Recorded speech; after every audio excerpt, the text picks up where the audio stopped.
Hi everyone, I'm Lesa with Rain City Capital. And I'm Chris Burdick with Rain City Capital of Oregon. This is the playback of Flip Yeah Part 2, how to fix and flip or sell your flip. Please keep in mind that the live Q&A is only available in the live recording and is not available on this video. If you're interested in attending our live events, follow us on social media at Rain City Capital or visit our website at raincitycapital.com. Thanks. Enjoy the playback. So guys, welcome everybody that's coming on today. My name is Chris Burdick. I'm with Rain City Capital of Oregon. And I'm Lesa, Rain City Capital of Washington. This is Flip Yeah Part 2, how to fix and sell or rent your flip. Yes, we're going to take a deep dive on this crucial stage of flipping the house, and our two special amazing guests we're going to introduce now. Chris, do you want to start? Yeah, I'll start it up. So I brought the table Karl Krauskopf. He is with Aurora's Investment Group. And Karl, this is a beautiful bio, so I'm just going to read it. I'm just going to say it. It's awesome. Known for transformational work, Karl's focus is acquiring homes that are widely thought to be teardowns and bringing those bones back to life. After 10 years of working in corporate strategy and business development in the healthcare sector, Karl's entrepreneurial spirit has led him to a full-time career in real estate.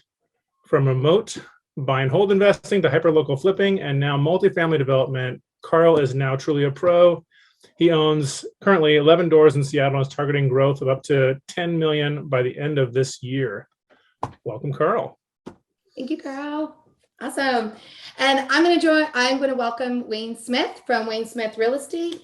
He's been in the business for 14 years. He's an agent. He's an investor. Wayne is a powerhouse with experience of flipping multi-unit homes. He's very, very experienced. He owns currently 12 doors, 17 deals in the last 6 months. Another thing that I just love about Wayne is he's also local, and he helps local investors buy, sell real estate, and he just truly cares and is always looking for more information and knowledge. And I just appreciate you guys both for coming on and sharing your knowledge with us. So thank you. All right, Chris, let's do this. Thank you. All right, so just showing us, Lesa and I have been doing these classes for, at least 6 months, maybe like 10 months now. We started in like the fall, didn't we? Yeah, we used to do them individually, and then we decided, why are we doing it individually? Why don't we just come together? It's way more fun. Together. So we've been doing this for a while, but just together. Yeah, so it's been super fun, and so classes on flipping are always our most requested topic. I said earlier tonight, we take a closer look at the fixing and then the selling or renting of a flip. Absolutely. We're going to dive in. I kind of mentioned this, so sorry, when we were doing the introduction, both Chris and I kind of jumped ahead, but I'll explain it since everyone's here. We're going to talk with our guests. We're going to ask them some questions. Then we're going to focus on some of the deals that they have done, fixing and flipping in their burrs. And then we're going to spend the last 15 minutes just Q&A, asking tons of questions. You can, in the chat box, ask your specific questions. If you want to chat, you can chat as well. And then at the end, if you want to come on and join us and ask your question, just say, hey, I want to ask this question and join. So does that sound good? So we get started. Chris, let's get going. Okay, cool. All right, guys. First question, we'll start with Karl on this one. Karl, tell us about how you first got into investing. Awesome. Thanks. I appreciate that, Chris. So first got into real estate, and hopefully you can hear me. I'm connected to, okay, perfect. Getting the nod. Got into real estate in a rather unorthodox way. My wife and I figured out that we were having a kid, and then all of a sudden that we had no idea how we were going to be able to afford long-term care, or rather long-term investment of having a child. I was working in corporate. She was working in education. We could look at her salary schedule 10 years from now and know exactly how much she made. And in the meantime, we were bringing in this new life. So one of my friends reached out to me. We were having coffee, and she had mentioned, oh, well, why not buying a duplex or a quadplex? I had no idea what that meant. She turned me on to some books and some podcasts, and realized that it's not just these big corporations that own these small multifamilies. And oh, wow, there's a lot more different plays that you can do within the real estate world. So after literally 6 months of podcasts, and by the way, I hated reading books up until then. I consumed, I think, 6 books in the first 6 months, over probably 50 hours worth of podcasts. And my first step was I got a home equity line of credit and bought my first duplex that I was expecting to be a BRRRR.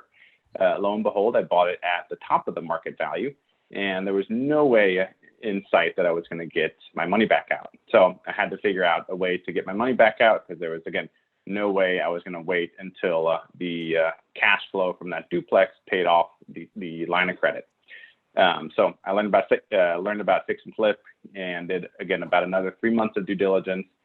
My first deal, I got really, really creative with finance, and started my flip career, I'll say, about a little over 2 years ago. Nice. Cool. Awesome. That's great. Love it. Wayne, do you want to tell us a little bit how you got started investing? I'm going to go back a little further, but hopefully a little faster from the further part. So I got a savings bond when I was very young, and for some reason was fascinated with the idea of money making money. And so I basically did side jobs and added to my savings bond collection. And at one point figured out that there was a stock market, did a little bit of trading in the stock market. And then I was like, okay, well, what else am I missing? So I started looking outward and did some more research, kind of like what you did, Karl, and some reading and whatnot. Came across real estate, dove into it pretty deep, looked for people to partner with me. I was right out of the gate. I was 18 or 19, the first one, and got a lot of people who weren't interested in partnering with me at that moment. Got one that bought a 7-unit building, owner finance contract was my first property.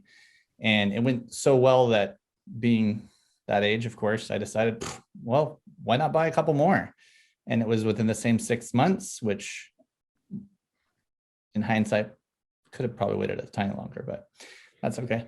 I got a FHA duplex, which became a owner occupied property. Came with some really interesting tenants, which I'm sure we could cover later if we want to.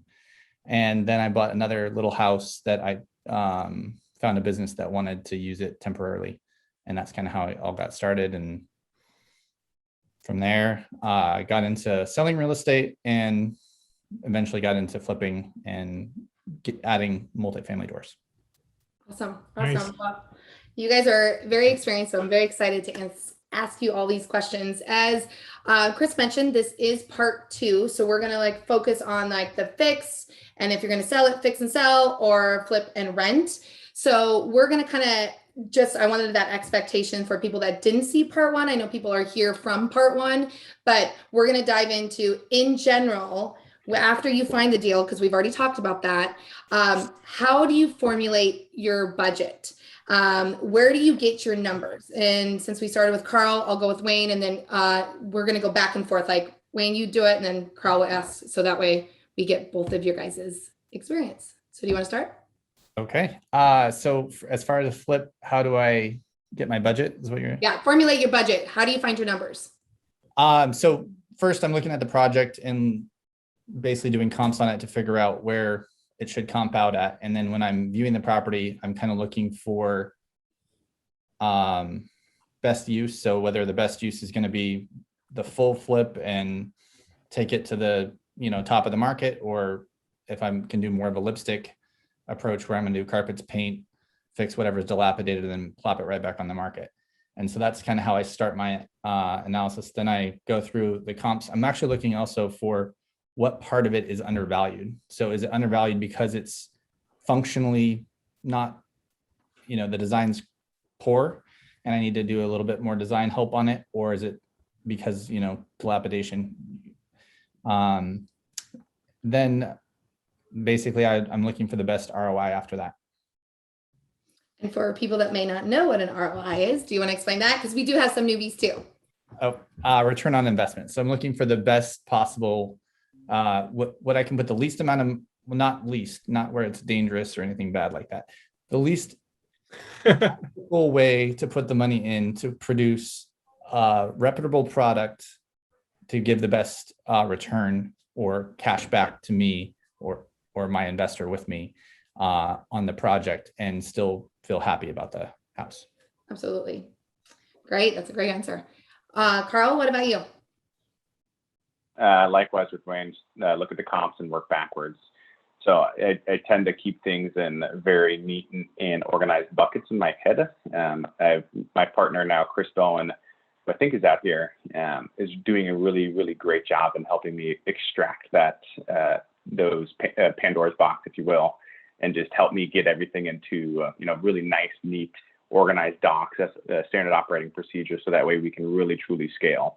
But I like to look at things in buckets: cosmetics, trades, and then some of the advanced techniques. And so, generally speaking, we can look at what needs to get done in each one of those buckets. What range needs to get done? Is it simple? Is it moderate? Is it complex? And assign various cost per square foot to each one of those. I think when it gets into this, that's most specifically on the cosmetic side. When you get into trades, electrical, plumbing, HVAC, you can have a pretty good idea, but it's always, again, going to go back to what are you building? What are you doing from a comparable standpoint? And then working backwards. So if my comp requires me to get $1 million, or rather if my comp is $1 million, what do I need to do to get that? Well, I need mini splits throughout the home. Well, how much are mini splits? And so it's constantly going out, just having these conversations with subcontractors to making sure that we understand what the market is from a budget perspective. And most importantly is having a nice, healthy cushion from a contingency standpoint. So that way, when, like, for instance, we'll talk about it in one of my cases, is when cost of commodities rise for some crazy unknown reason, right? It's not like we're living in a pandemic right now. But when these commodities increase and all of a sudden, some of the subcontractors are coming in with much higher than budget or expected prices, we have a little bit of cushion on the back end to fall against. And always, as always with real estate, you make your money when you buy. So making sure that you have plenty of margin on the front end when you buy. And if things go down the drain, or things go south, I should say, you've also have that contingency as well built in. Awesome. When did you have something you wanted to add to that too?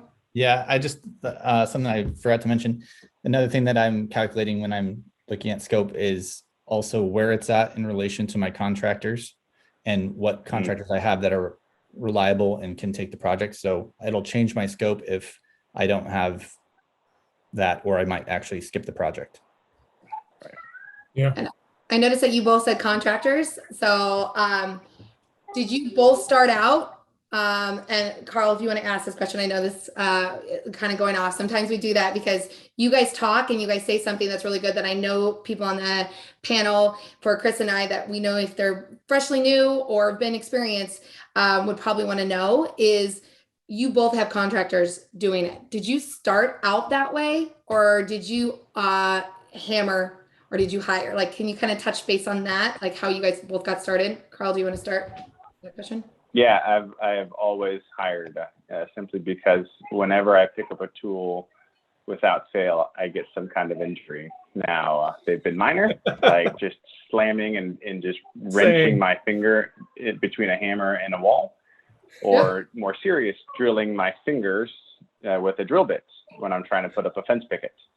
So no matter what, like, these are our projects, right? No matter what, at the end of the day, if something has to get done and there's nobody there to get it done in the time that we need to get it done, of course I'm going to step in and do it. But that's why planning is really, really critical in some of these things, and making sure that you have, your first, your second, and potentially even your third choice person lined up and prepped and ready to take on the job. Awesome. That is great advice. What about you, Wayne? Not quite as smart as him, because when I first started it, I was a little younger. When I first started, I wanted to do everything that you could humanly do on your own, which uniquely does give you an advantage, because then you know how to do all the pieces, and it's great for estimating, which is a later effect, which I'm happy I did it. But in the interim, like he said, you can get hurt. Mostly you get overwhelmed and the project does not go as fast. I owe it at this point in time. If at all humanly possible, I hire contractors. If one sub or somebody misses, I'll bring a quick crew, like off Craigslist or whatever, and I'll come in and run the crew for a day or two, especially like demo or like bring out a hoard, get rid of a hoarder house. People tend to not have the stomach for it. So I'll go in and do that for a day or so, and then go back to letting the contractor take over, especially if I can set the tone for the contractor and let him know this is what we're moving at. So great. Yeah. On that last point, I think one of the big catalysts of change for me is just making sure that how you treat your property, especially in front of your subcontractors, is how they will tend to treat it too. So every week, every other week, either myself or my partner Chris is on site. We're sweeping. We're making sure the property is clean. Now, we do require our subcontractors to clean that up after them, but inevitably there's going to be some messes. And so, we're sweeping, we're cleaning, we're making sure the property looks good. And again, that really, like Wayne said, that sets the tone to the other subcontractors down the line. Like, keep things clean, keep things organized, and keep things rolling. Awesome. Cool. Before we jump into the next question, I was going to circle back to something you guys said earlier about contingency money, or cost overrun money, as I call it also as well. As a general rule of thumb for the people that are on this call that are newer to this, and I think Lesa would say the same thing. I usually advise somewhere between 5 and 10% contingency fund. So if your budget is $50,000, a good cost overrun line item would be like $5,000 or maybe $2,500, somewhere in that zone. So in case you get in there and like, oh, that shower enclosure was $500 more than I thought it was, or $1,000 more, you get on that wall and all of a sudden there's the things you got to fix in there. You want to have that money in your budget so you're not having to come out of pocket and have things get really tight. So, and we always say, especially if you're borrowing funds from a hard money lender, like the cost to add that little bit on there, you're only paying a small tiny amount to have that extra availability. So it's definitely worth it. Okay, so next question. What are your deal breakers when it comes to renovation? What things are you saying, like, I absolutely have to do this every time? Or on the other side of this, what are the things where you're like, oh, this is what's going on with the house, I'm out. I'm not dealing with this house. We're gonna pass on this deal. I'll start with kind of who started last time. Start with Karl this time, or Yep, let's do it. Start with Karl. So up until a year ago, I was adamant about never touching any property that had foundation issues. Not having any idea, I knew it would always be expensive from a timing perspective, as well as obviously financial. I knew foundation jobs were not what I ever wanted to get into until PALATINE, my Greenwood property in Seattle, which we'll talk about later. It was an opportunity, as I think it was the Godfather said, it was too good of an opportunity to pass up. Margin on it was fantastic, and even with the contingency, I was really stoked about it. Now, that being said, I did do some due diligence and bring in the subcontractor. I brought in 3 subcontractors prior to our inspection period being done, and prices came in and around what we had budgeted for. But what we didn't budget necessarily as tightly was the timing of it. Getting the permits, getting everything done through Seattle Department of Construction and Inspection was just terrible. It was tough, and so we didn't expect the 5 months of permitting just to get the house raised and fixing a foundation. So after that job, I was like, bring on the foundation jobs. And hey, what do you know? Another one came into our lap in March of this year.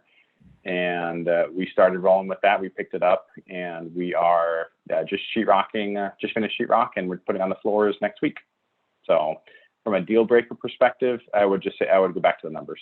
If the numbers don't make sense, if there's not enough profit, if there's not enough margin in the deal, and if it's too far, I would say the distance is the other one. Distance and availability of contractors. So profit, margin, distance, and availability of contractors. Those are the deal breakers. Sweet. All right, Wayne. I'm kind of in the same boat. Like, it's really there's no deal breakers for real. But the number one caveat to that is assessing the risk of whatever that item is and the timeline that comes into it. So for instance, if you have to get permits, it needs to make more money because it's going to take X number of time. Each jurisdiction has a different timeline, and some are a little more onerous than others. So I think if you factor in the difficulty, it has to make more money, and the time, if it takes more time, then you have to have more margin. But especially if you, and then if you want to learn to do something like what he was talking about, like he's experiencing concrete. Once you have that mastery of whatever, especially if it's something everyone else is afraid of, then you can run with it. Right. Awesome. But still leave the margin. So both of you basically saying boils down to the money. Talk about numbers and the money and the ROI. Yep. Okay. In awesome. Time. Hey, piggyback on that, guys. What do you guys look for as far as your margin number? Because a lot of people that are just starting out struggle with this. Like, I feel great making $20,000 or $10,000, and I'm like, well, there's reasons why we go against that. But you guys are pros. You've done a lot of this. Like, what do you look for as far as a profit margin? Great question. You want to go first, Karl? I'm putting my formula in the chat. It is Okay. ARV. I love that you have a formula ready to go. Okay. Dig it. So it's easy. ARV times 75% minus rehab equals the purchase price. Always have to have 25, and that's on a conservative rehab budget standpoint. Right, we're not talking about scraping by, no contingency. Maybe we're gonna get it. Maybe we're gonna get it at this price, and that's assuming that we're gonna do some of the work. We as the managers. No, it has to be a conservative rehab number. Okay. Okay. Awesome. Well, thank you. So what determines your exit? Oh, go ahead. I'm sorry. Did Wayne already go? Nope. Go ahead, Wayne. I can weigh in. I think that there's definitely kind of a basic minimum, unless it's like a cosmetic. I think if you're using Rain City and you have a good relationship, and you're not pushing the margin, I think you can take a little bit smaller profit number if it's a fix or lipstick, so paint, carpet, and whatnot. Otherwise, I think the margin number has to be strictly adhered to, especially if it's anything major. True. Can I ask you a question, Wayne? Sure. How are you finding the paint, the pig lipsticks, the paint, carpet, those deals? Like for me personally, like it's just been a challenge to find those particular deals. Right. Whereas, adding some of the more advanced techniques like siding, windows, and/or roof, like those are a little bit easier to come by, but even still within a 25% margin perspective, they're tough. So I'd love to hear how you like MLS. Is it you hunting? Is it you cold calling, et cetera? So it's traditionally off market and relationships with wholesalers or other people who want to partner. Typically, my version of lipstick on a pig looks more dangerous than it really is. So from the outside perspective, it looks like more than a lipstick.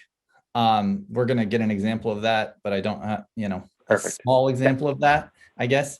But typically you're looking for something scary on the outside, which is mostly going to be like landscape. Hopefully, to me, to be fair, lipstick also entails, if you have a good roofer, just a quick roof over.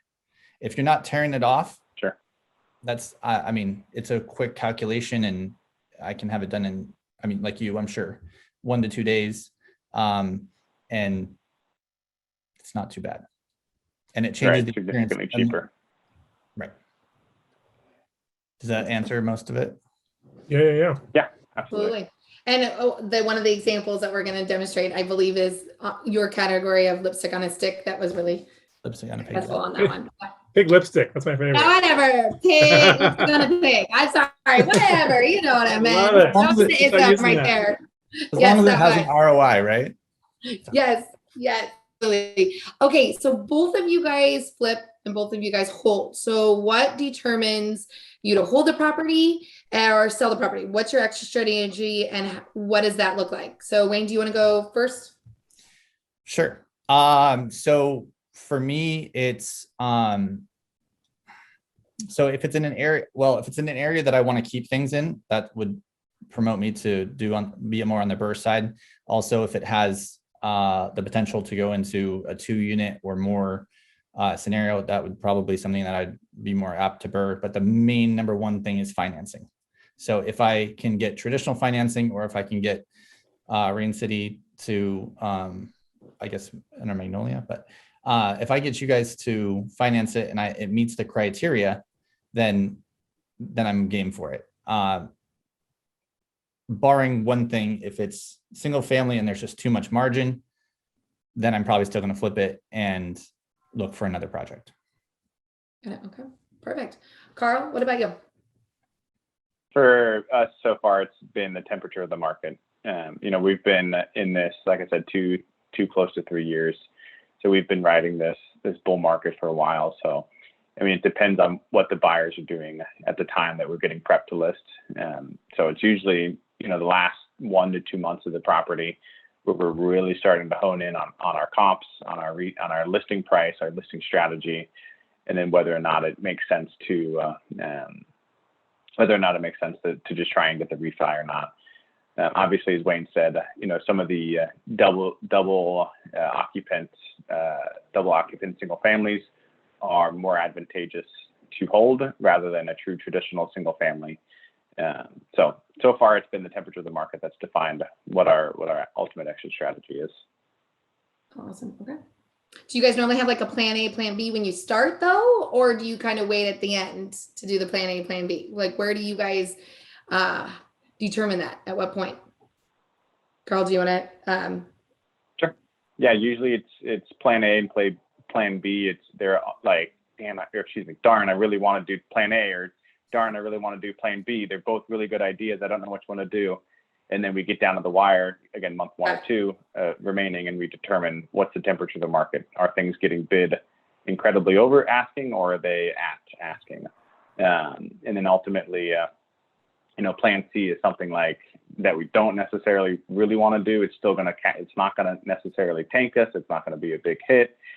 We ideally won't be leaving a lot of money in the deal. So ultimately, plan A, plan B, we're going to get our money. We're going to get our principal back, whether it's us as the managers or our investors get the principal back, plus the preferred return.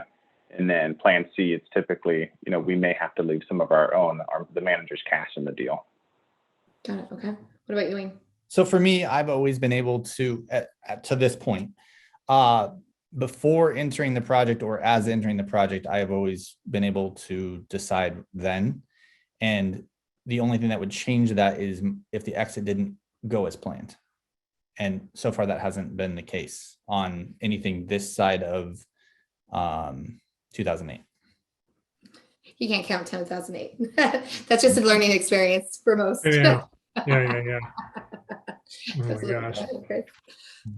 Well, guys, I've been prompted by our lessons behind the scenes people that we need to move on to the case studies. Although I still have some questions that I wanted to ask, and Lesa, we have to do a part 2 of this, a part 2 of 2 at some later time. But anyway, well, maybe we can ask the questions that we're supposed to also during while they're talking, because I think we still have plenty of time. All right, there we go. I love your optimism. Let's do this. Okay. Let's see. Let's start with Karl's ones first. Mead Street and Palatine. Karl, you want to just talk through the actual renovation part? How you decide what you're going to do, how it went, and bumps along the way, and how you overcame those things, and kind of finished product. Sure, absolutely.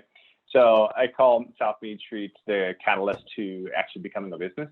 Had done 3 or 4 flips prior to this, but South Mead Street, I had an incredible mentor that really helped me through the construction process, and it really connected me with some great contractors as well. So South Mead Street was definitely the catalyst of our business growth. From the construction process, we originally had several plans actually tied to this, of which was clean and list, clean and wholesale, partial renovation and wholesale, partial renovation and list, full renovation and list, and then full renovation and actually house hack it.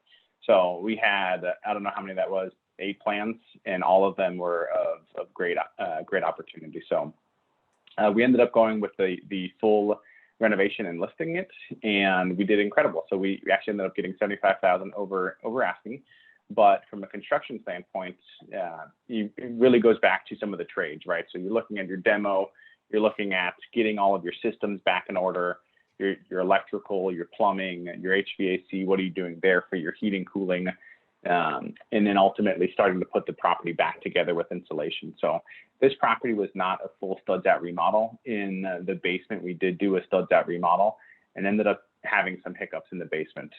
In the basement, we had to do quite a bit of reframing and adding support structure into the basement, which included adding new footers into the basement and some very, very hefty, beefy wood. Yeah, I mean, from a construction management standpoint, we started top down from the exterior. We did not replace the roof, but we did all the siding, the windows. This was a very complicated siding project because there were 3 layers. That's one thing that I would advise newer investors from the siding perspective is before you put together a number on what your siding project is going to be, take a peek under what you see from the siding and see how many layers are there. Because a lot of times you see on the left-hand side, you think, okay, I just have 1 layer to tear off. But this project actually ended up having 3 layers, which increased the cost of demo by anywhere from $500 to $7,500.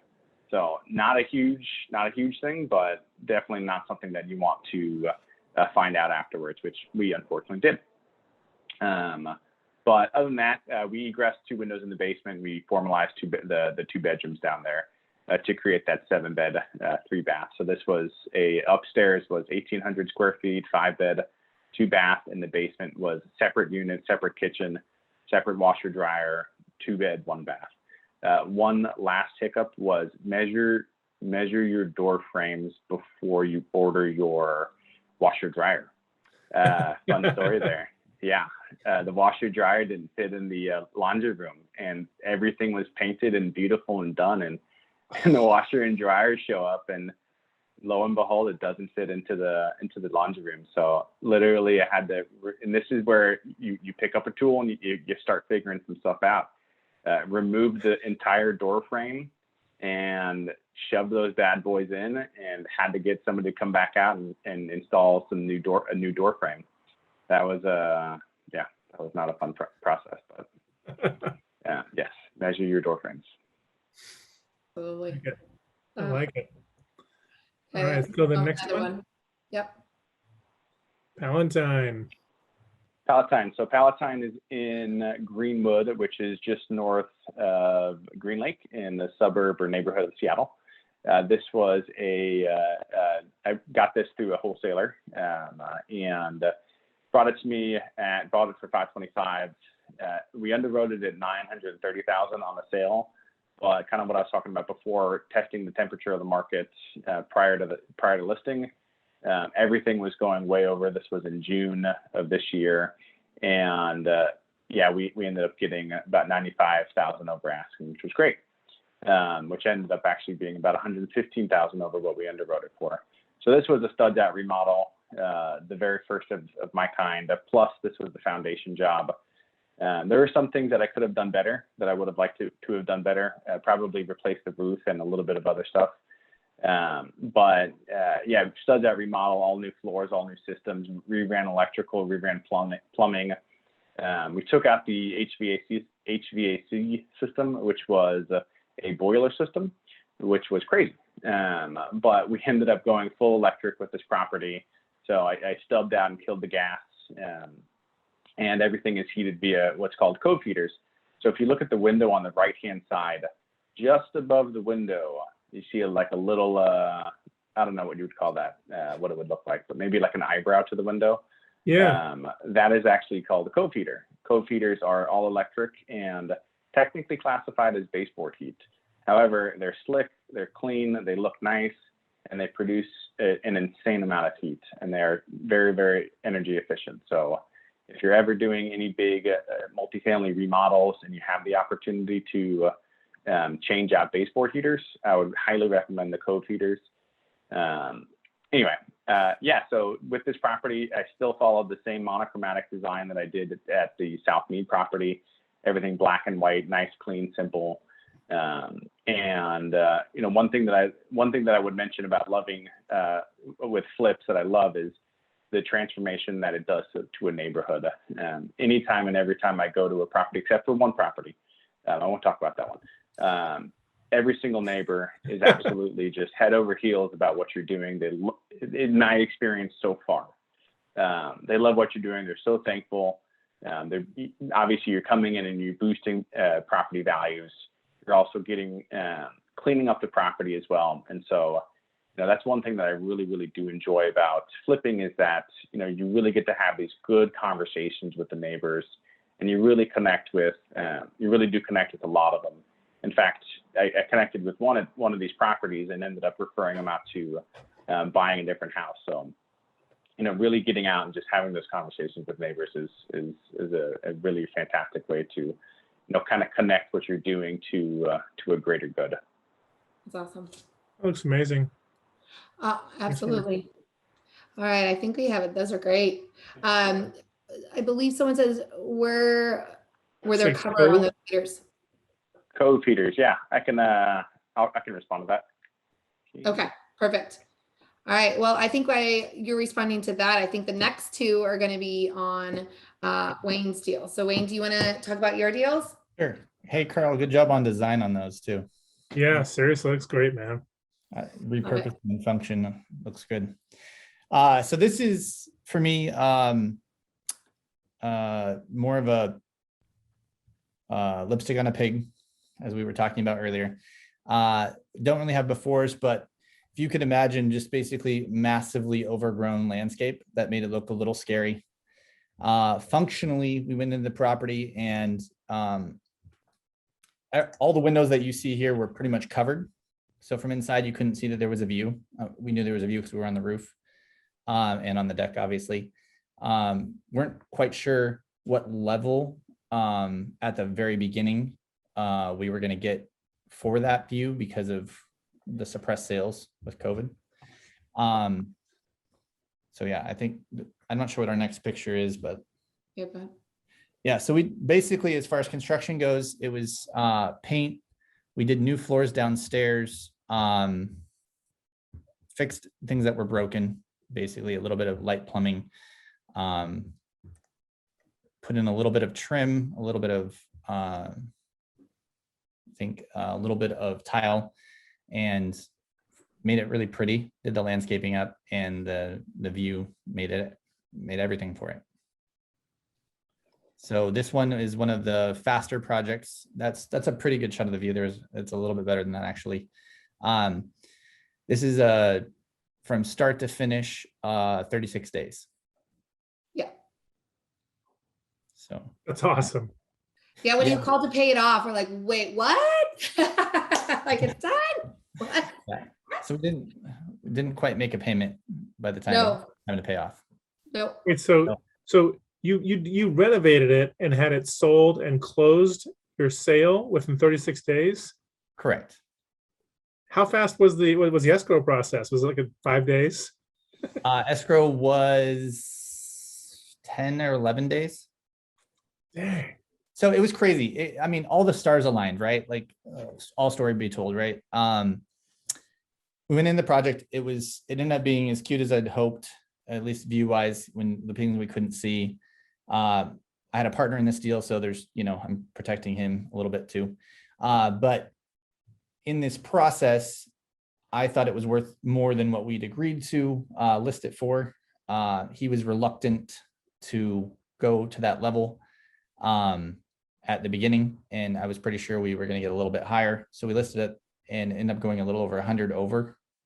What was unique about this process was, so I think we were done on construction wise, I want to say day 19 or 20 of ownership, maybe somewhere in there. My math might be a little bit off.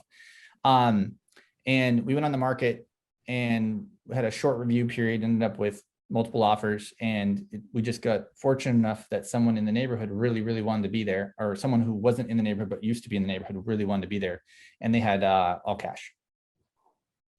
So they closed very quickly, and everything was a very nice lipstick project. Right. Love it. Awesome. Yeah, that's the new floor in the, that's the basement. You can actually see the view from the basement and most of the upstairs except for the bedrooms. And it was a surprise. Like, it's a fantastic area, but kind of a low amount of sales in that area at the time. Oh. And then this one, this one was a really fun project in parts. This one came with all of the great challenges. I think we'll probably later on talk about that.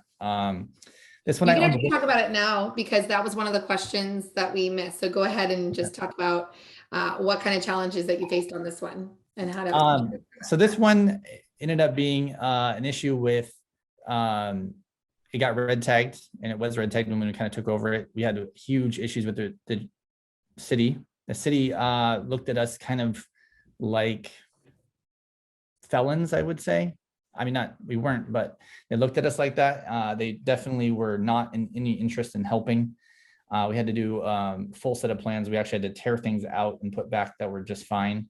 They were pretty tough once they got the red tag in there. And the red tag came, interestingly enough, from the neighbor, little old lady. She was very interested in what was going on there. At least that's the story I heard. And another thing that happened in this one, I actually owned this longer than I would have liked to. I subdivided off a back lot, which was something that so as that process started, I knew we wanted to fix the house and sell the house, but we wanted to potentially keep the lot. And that's what ended up happening, but it took a little longer and had a little more challenges with the subdivision process. They were not as interested in going as fast as one would hope, or one was promised. And so it had a little higher carrying costs. Yeah, we ripped out. So it was a very, very 50s, not fantastic kitchen. And some walls got ripped out, put in some new beams. We spent some time with engineering. The city loved that. They they wanted to spend extra time with engineering, which cost us some extra money as well. This one ended up being a 5-bedroom. We ended up adding 2 bedrooms downstairs. And so this one is actually kind of interestingly enough, like Karl's in a way. Downstairs, you could actually have a separate family, a joint family living situation, which was kind of nice. So the upstairs was wheelchair accessible, and you could, all the common areas, and then downstairs could be like caregiver or whatever scenario, and it increased a lot of square footage. I think originally, if I remember correctly, we added more than 1,100 or more than 1,400 square feet because it wasn't finished downstairs at all. So let's see what else. So yeah, most of the profit ended up being the profit that was there mostly ended up in the lot after the fact, but it was a nice renovation for the neighborhood and looked pretty and was fun to do. The view was nice. Absolutely. Great. On both of these, I think there's one more. How is it working with agents? Like, who sold these for both of you guys? Or are you guys agents? I mean, we talked about how you got the deal, but if you guys are choosing to sell them, how does that work for both of you? Wayne, do you want to start with that one? Sure. I'm an agent and I've sold quite a few houses. So for me, I typically, if I have a partnership, I actually am the one that sells the house. And if it's mine solely, I sell the house. Obviously disclose it on MLS that you're the seller, but in general, it's a different level of, I don't know how everyone else feels about it, but a different level of emotion when people tear apart your thing. So you have to be very, you have to be able to separate your role, right? You have to be able to take the criticism from the neighbors, the potential buyers, and what have you, because they're going to come in and tell you things that they don't always agree with your paint choices or what have you. And they're very, very, very interested in making sure that you tell the owner, and they don't know you're the owner at that exact moment. So yeah, that's the process. I think in that one, I really enjoy negotiation, and usually that's actually one of the things I spend a lot of time helping clients with. So that part of the process I enjoy doing. Yeah. Awesome. Awesome. Cool. Karl, what about you? What do you do? Like you hire? Or you agent? Tell us what your exit strategy.